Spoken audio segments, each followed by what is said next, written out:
మనం న్యూస్లో చూసిన నూకరాజు గారి కుటుంబానికి సంబంధించిన సంఘటనను ఒకసారి సైకాలజీ కోణంలో చూద్దాం. వారి అల్లుడు మరణంపై ఉన్న అనుమానాలు, ఇలాంటి పరిస్థితులు ఒక కుటుంబం పైన తీవ్రమైన ఒత్తిడిని కలిగించవచ్చు. భయం, అవమానం, కుటుంబాన్ని సమాజం ఎలా చూస్తుందో అనే ఆందోళన, ఇంకా నేను ఏం చెయ్యాలి బతికుండి, ఇవన్నీ ఒక వ్యక్తి ఎమోషనల్ స్టేట్ పైన ప్రభావం చూపించవచ్చు. హెరాస్మెంట్ లేదా బ్లాక్మెయిల్ ఎదుర్కొన్నప్పుడు ఒక వ్యక్తి బయటకు చాలా స్ట్రాంగ్గా కనిపించినా లోపల తీవ్రమైన స్ట్రెస్, ఆందోళన ఉంటాయి. ఇలాంటి పరిస్థితులు తీవ్రమయ్యే ముందే కొన్ని వార్నింగ్ సైన్స్ని మనం గుర్తించాలి. ఒక వ్యక్తి అందరినీ అవాయిడ్ చేస్తున్నా, ఫోన్ కాల్స్, మెసేజెస్ వస్తే భయపడుతున్నా, ఎవరైనా బ్లాక్మెయిల్ చేస్తున్నారని మీతో చెప్తున్నా, లేదా ఇక నేను భరించలేను, చనిపోతాను అనే మాట వాళ్ళ నోటి నుండి వచ్చినా, ఇలాంటి మాటలను అంత ఈజీగా తీసుకోవద్దు.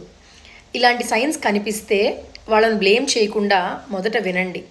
వాళ్ళను ఒంటరిగా వదలొద్దు. నమ్మకమైన ఫ్యామిలీ మెంబర్స్తో ఇన్వాల్వ్ చేయండి. అవసరమైతే మెంటల్ హెల్త్ ప్రొఫెషనల్ హెల్ప్ తీసుకోండి. ఎవరైనా నేను భరించలేను అంటే ఆ మాటను చాలా సీరియస్గా తీసుకోండి. ఎందుకంటే చిన్న మాట ఒక జీవితాన్ని కాపాడుతుంది. Thank you.